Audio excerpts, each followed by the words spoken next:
V-am găsit, bine v-am regăsit, dragilor din Zodia Fecioară, oriunde v-ați afla. Încă de la început îmi cer scuze pentru vocea mea, care nu este încă recuperată, dar nu puteam să vă las fără lecturile pentru perioada 15-21 decembrie. Așa că, dragilor, lectura de astăzi este pentru următoarea perioadă a lunii decembrie, perioada cuprinsă între 15-21 octombrie, așa că toți cei care aveți soarele, luna, Venus, ascendentul în Zodia Fecioară, această lectură este de asemenea și pentru voi. Așa că, dragilor, haideți să începem cu rugămintea de a lua din această lectură decât ceea ce rezonează cu voi, iar restul lăsați-le să zboare în univers, pentru că sigur sunt pentru alte energii care într-o mai mică sau mai mare măsură au o legătură cu Zodia Fecioară. Haideți să vedem ce e important de știut pentru dragii mei din Fecioară în săptămâna 15-21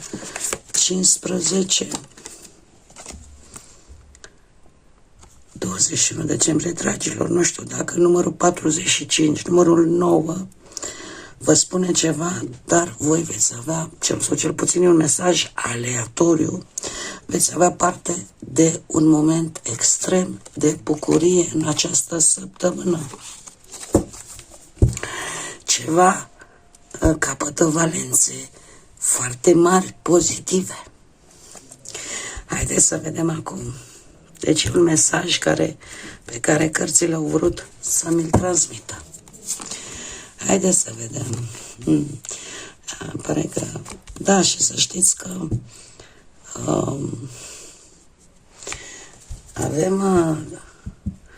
avem cartea surpriză sau, mă rog, cartea norocoasă, ca să zicem așa. Să știți că e un moment calm și în această săptămână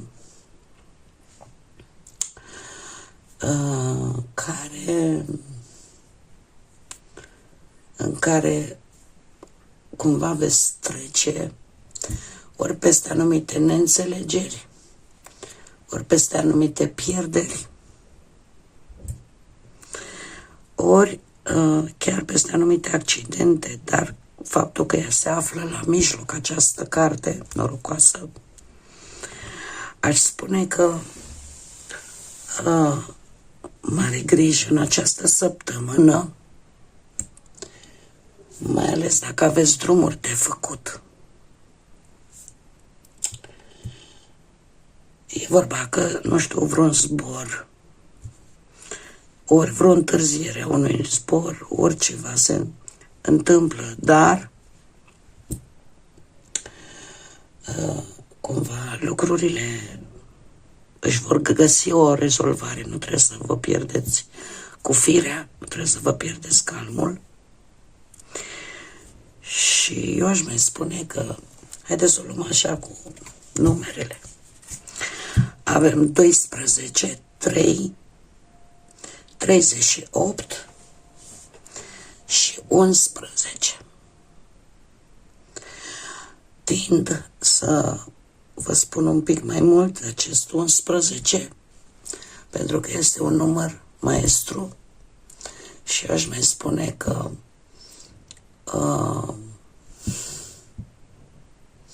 sunteți destul, veți manifesta un exces de nerăbdare vis-a-vis de o călătorie.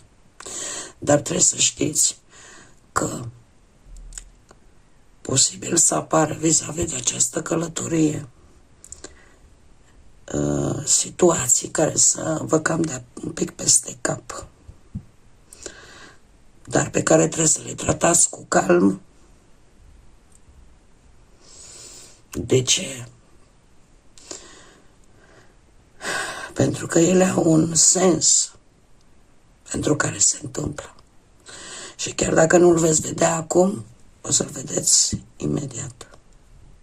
Posibil, cum am mai spus, este ceva legat de un drum, de o călătorie, că se întârzie, că nu pleci la ora care trebuie. Păstrați-vă calmul. Da. Nu știu, poate că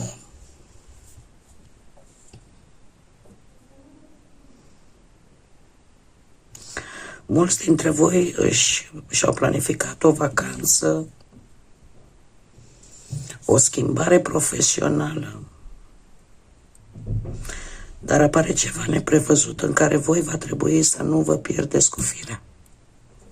Și în mare parte, grijă, mai ales cei care plecați la drum în această săptămână.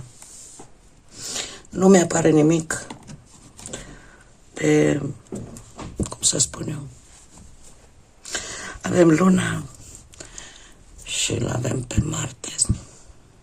Nu știu, posibil să fie o ciocnire mică, mai ales cei care circulați cu mașina. Dar păstrați-vă calmă, pentru că aici mi-apare Marte.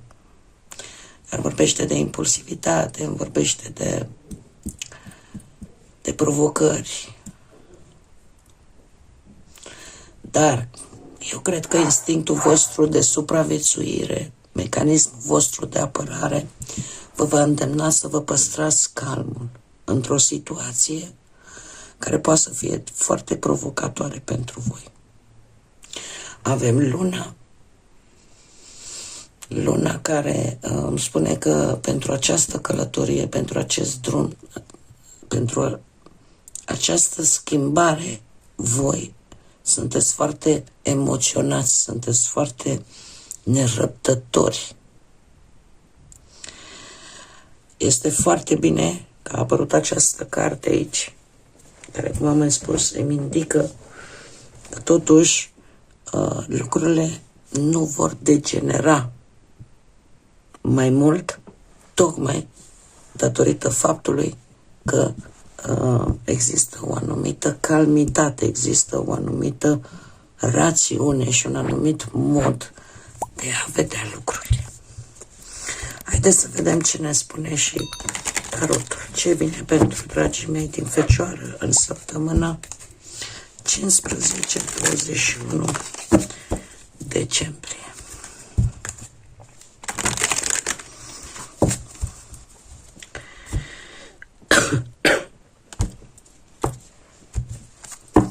Haideți să vedem. Da, și se pare că e ceva la nivel mental, dragii mei. Sunteți foarte circumspecți în această săptămână, da. Este ceva ce voi... ce interesant. Este ceva ce voi parcă intuiți că o să se întâmple. De ce? Pentru că avem mintea, la cum sunteți voi acum, care îmi vorbește de momentul ăla în care tu consideri, din punct de vedere rațional, să acționezi, să obții informațiile necesare, care ție îți trebuie.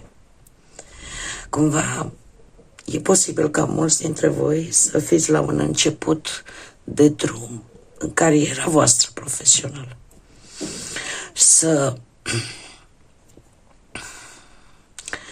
fiți mult mai planificați, dar cumva voi vă așteptați la această schimbare dramatică. E ca și cum ai face calculele și când tragi linie, știi că există posibilitatea asta. Dau un exemplu. Să zicem că ești la un loc de muncă și obții niște informații, afli ce s-a mai întâmplat, ce legi s-au mai dat și cumva, știi, locul ăsta de muncă este deja cu risc să-l pierd. Dar cumva parcă vezi, parcă presimți că ceva se va întâmpla, o schimbare dramatică va veni în viața ta. Și știu că mulți mi-ar spune, Da, una e să știi ce te așteaptă și alta e când ajungi în postura respectivă, în faza respectivă, să o și trăiești. Este foarte adevărat. Dar cel puțin din punct de vedere mental, cumva, deja te obișnuiești cu ideea și îți pregătești terenul, pentru că această carte reprezintă pajul de spade, da? Care deja e atent stânga, dreapta și care încearcă să obțină cât mai multe informații, tocmai ca acest fulger, acest turn să nu aibă, ca să zic așa, să nu te afecteze mai mult decât ar trebui, care este un câștig până la urmă.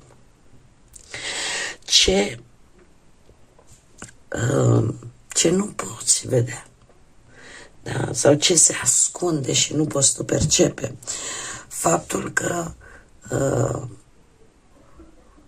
există o atitudine de apărare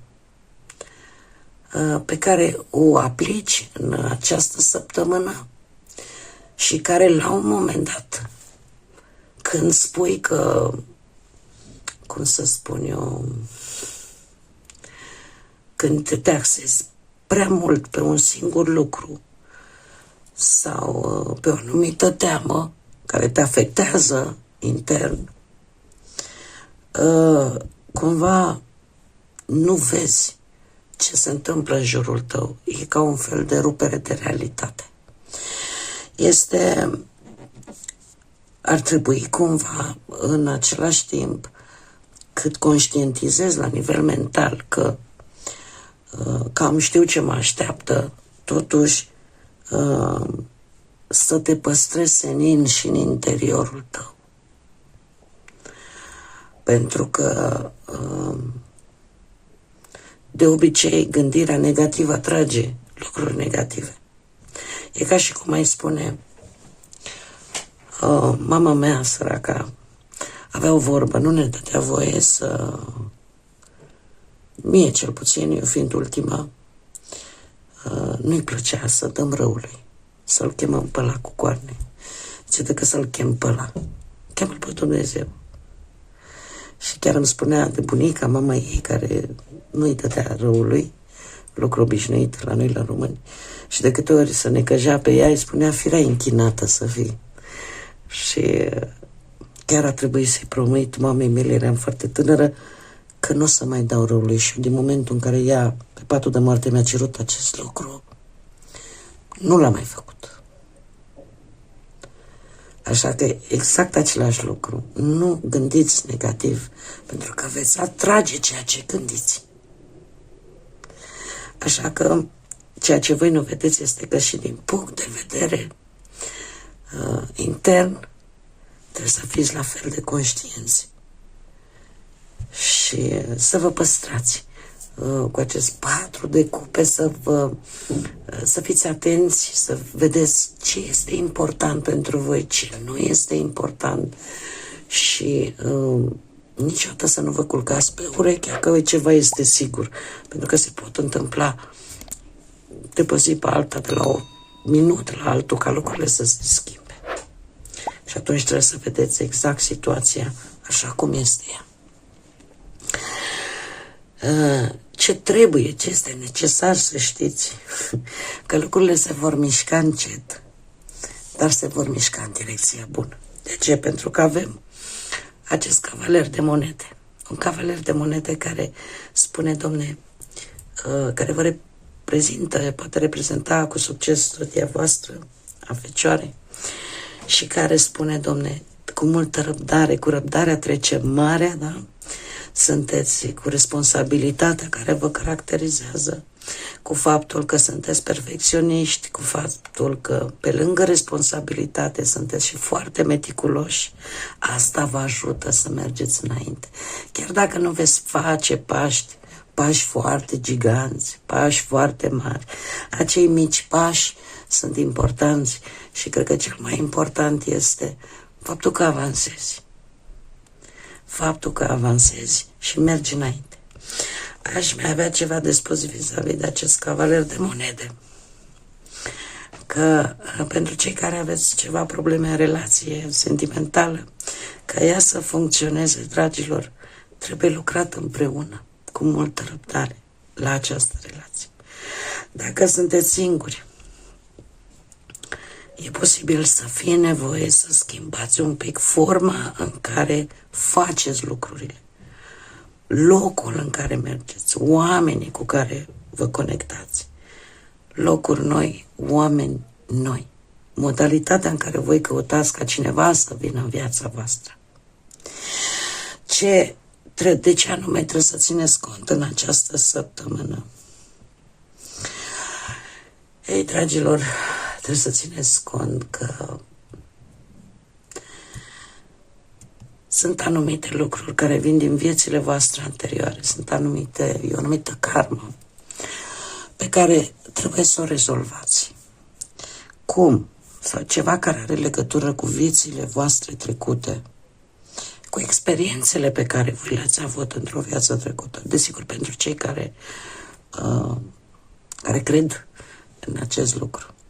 Dacă nu vorbim de acele situații necunoscute, situații care vă bagă în ceață, situații în care parcă mergeți pe acea poșghiță de gheață subțire, în care nu vedeți lucrurile foarte clar. Cărțile mie îmi spun că, într-adevăr, pot avea legătură situațiile în care, cum să zic eu, e acea carte a inconștientului, da? Acea carte în care decât intuiția te poate ajuta. De ce? Pentru că lucrurile nu se văd foarte clar. Și există riscul, cum să zic eu, în care ceea ce tu credeai că este ok, totuși să nu-l mai vezi cu aceiași ochi.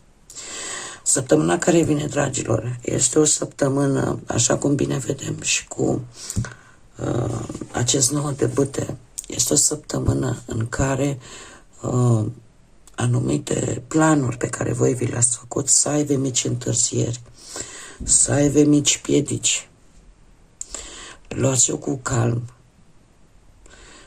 Încercați să vă păstrați răbdarea, pentru că are legătură cu ceva karmic. E posibil să aveți anumite experiențe pe care poate nu le-ați mai avut de ceva vreme sau poate chiar niciodată. Nu vă grăbiți să luați decizii, mai ales dacă nu știți toate datele, probleme, indiferent de ce aspect al vieții vorbim. Sfatul cărților este totuși de a, chiar dacă sunteți pe punctul de a rezolva ceva care părea gata, mai am un pic și termin, și apar provocări, apar lucruri care să te întârzie, fiți calculați. Putem vorbi de negocieri dificile. Putem vorbi de situații în care încerci să acoperi anumite cheltuieli importante.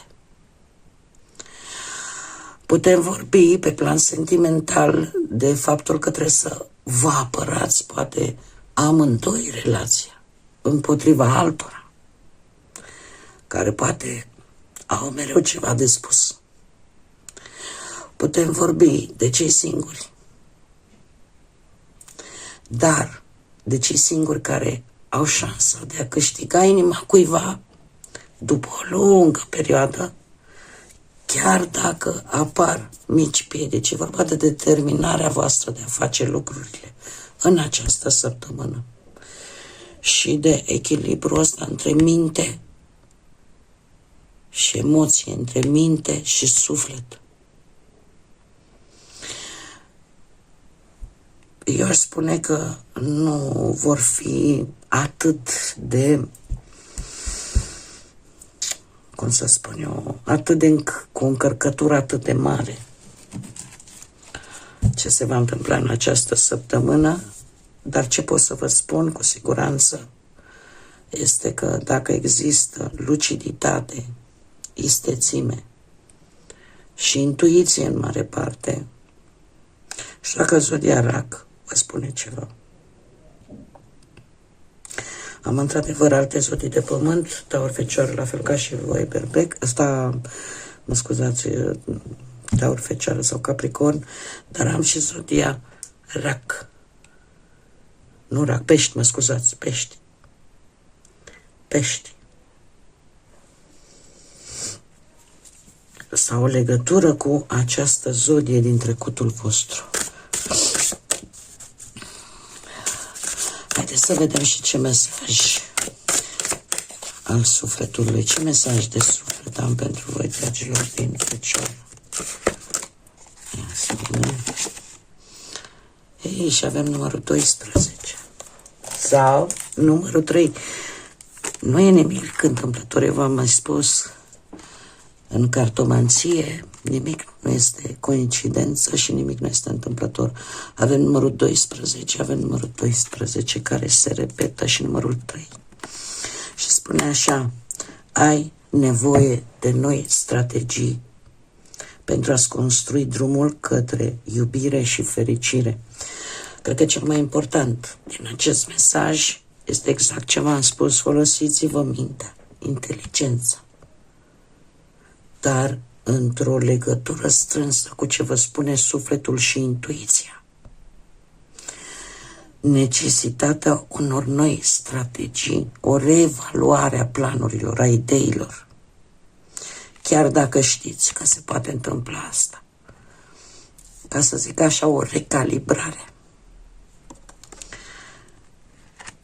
Da, nu vă lăsați de busolas, faceți-le cu calm, pentru că se poate. Să treceți cu bine peste. Bun, dragii mei, cam atât am avut pentru voi în această săptămână. Eu vă mulțumesc pentru atenție. Cer scuze încă o dată pentru voce. Sper să-mi pot reveni, pentru că este destul de dificil. Nu este ușor deloc. Pentru cei care au avut problema asta, probabil că știu. Nici n-am cântat, nici n-am urlat, de băut nu beau. Deci, de 2 săptămâni așa mă ține, când mi-e bine, când mi-e rău. Sper să se termine. Până data viitoare, când ne vom reîntâlni, o săptămână minunată vă doresc. Să fie așa, cum pe sufletul vostru, cum vreți voi. Din partea mea, tot binele de lume. Iar până data viitoare, ca de obicei, să fiți iubiți, dragilor.